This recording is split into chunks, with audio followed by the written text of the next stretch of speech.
Have you ever wondered how ancient rumors could stir up a massive military campaign? In the late 6th century, the Byzantine Empire, a colossal force based in Constantinople, now known as Istanbul, controlled vast territories that brushed the borders of the Arabian Peninsula. This proximity bred not only cultural exchanges but also palpable tension.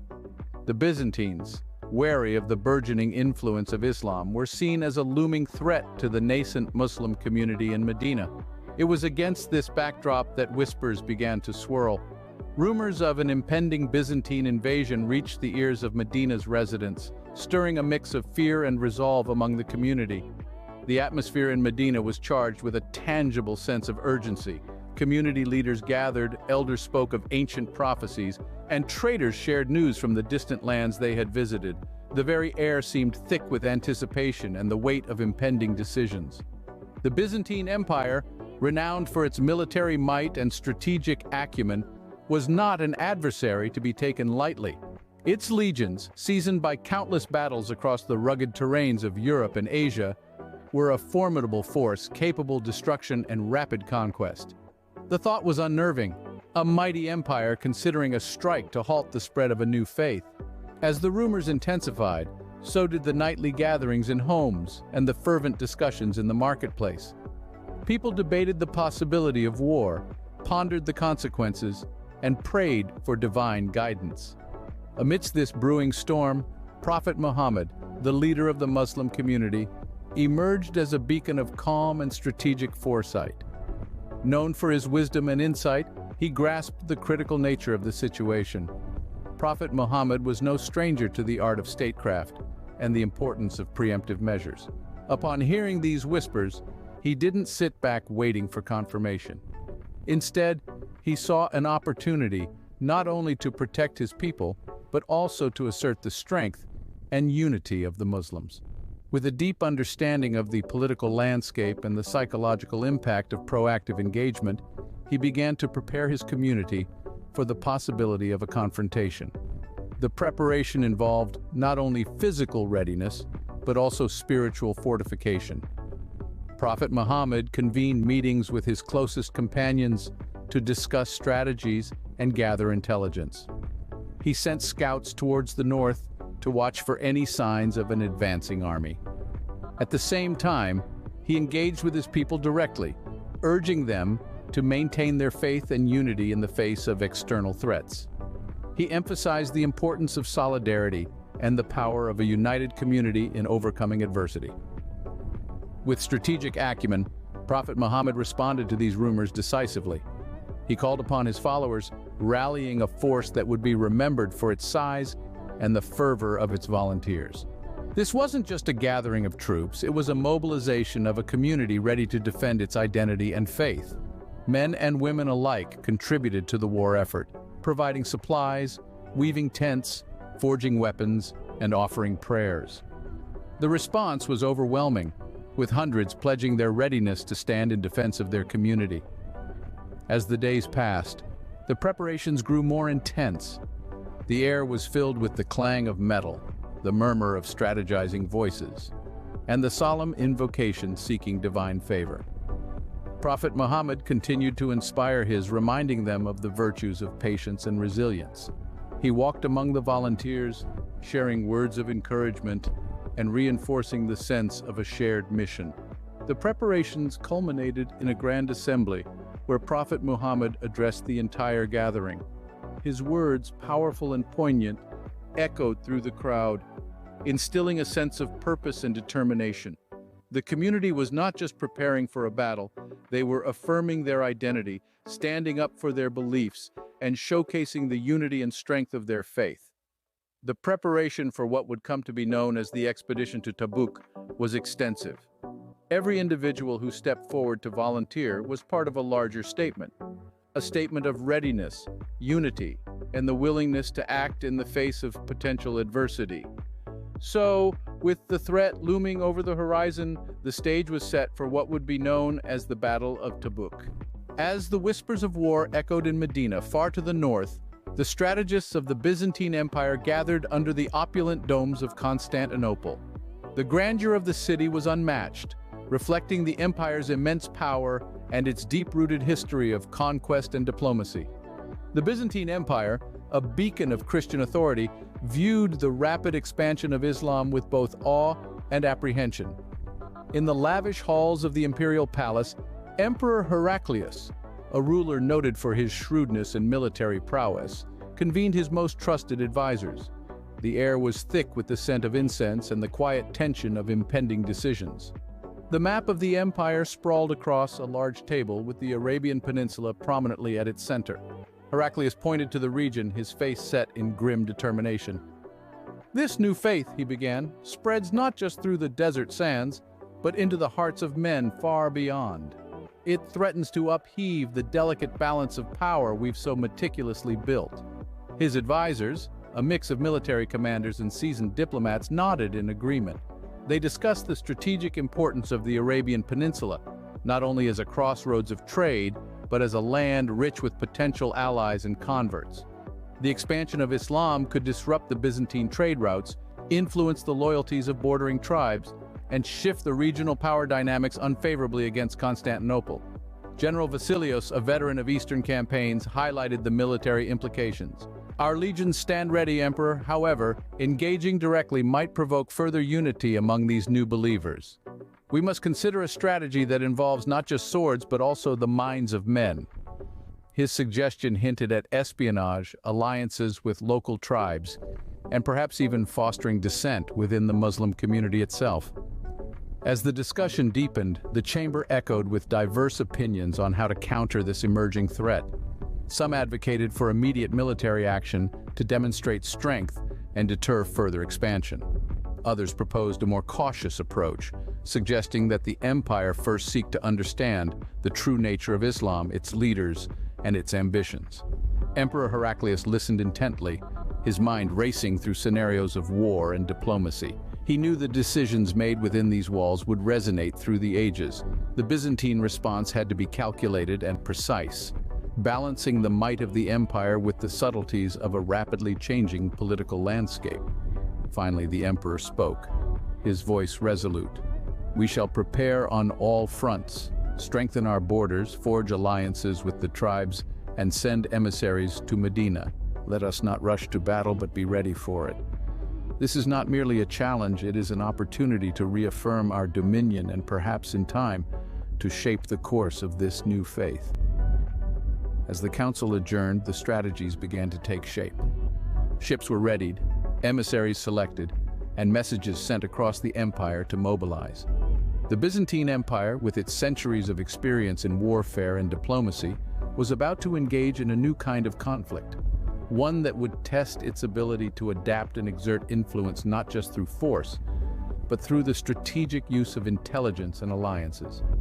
In Constantinople, the whispers of war were met with a different kind of preparation, one that mirrored the tension and the stakes involved. As Medina braced for potential conflict, so too did the Byzantine Empire, each side aware that the actions in the coming months could alter the balance of power in the region forever. As tensions mounted in the Byzantine halls of power far to the south in Medina, a different kind of gathering took place. The air was warm, filled with the arid scent of the desert and the murmur of anxious voices. Prophet Muhammad, revered by his followers as the messenger of Allah, stood before his community under the expansive sky. His presence, both calming and commanding, drew the eyes of every man, woman, and child present. "The time has come," Muhammad began, his voice resonant with the weight of impending conflict, "to defend our faith and our way of life. Forces gathered to the north, driven by misunderstanding and fear of what they do not know. We must show them that Islam is a religion of peace, but also of strength." The crowd listened intently as Muhammad spoke of the need for unity and resilience. "We are not aggressors," he continued, "but we will defend ourselves and protect our community. Every man capable of bearing arms should prepare to do so. We fight not for conquest, but for protection, for our families, our homes, and our future." As his words echoed through the gathering, the response was immediate and spirited. Men from all walks of life, farmers, traders, former adversaries, united by faith, stepped forward, pledging their loyalty and their readiness to fight. Women contributed too, preparing supplies and tending to organizational needs, their roles crucial in the fabric of the community's resilience. The Prophet's closest companions, men like Abu Bakr and Umar, rallied the troops, organizing them into units and appointing leaders based on merit and experience. The community's response was a testament to their faith and their trust in Muhammad's leadership. In the following days, Medina transformed into a hub of preparation.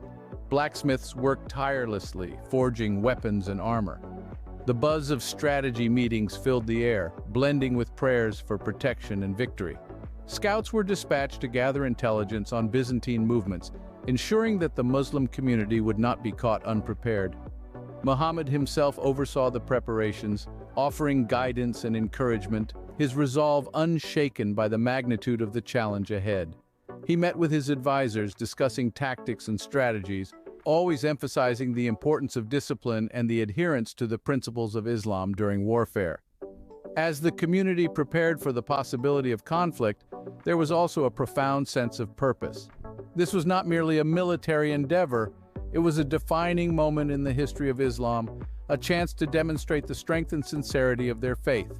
As the preparations neared completion, the atmosphere in Medina was a complex tapestry of determination, faith, and a deep-seated hope for peace. Yet, the readiness to defend, to stand together against the looming threat, was palpable. The call to arms was not just a military response, it was a rallying cry for unity and resilience in the face of adversity. As the call to arms resonated throughout Medina, the communal spirit of the Muslim community was palpable. The unity and faith that Prophet Muhammad had fostered among his followers became their greatest strength.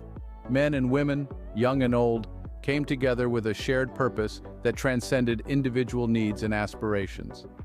The streets of Medina buzzed with activity as the community mobilized. Men, adept in the art of war, trained vigorously, their movements a dance of precision and power. Women, equally vital to the effort, organized supplies, prepared food, and crafted bandages, turning their daily routines into acts of support for the cause. Children, not old enough to fight but eager to contribute, helped where they could, carrying messages and supplies, their faces determined and proud.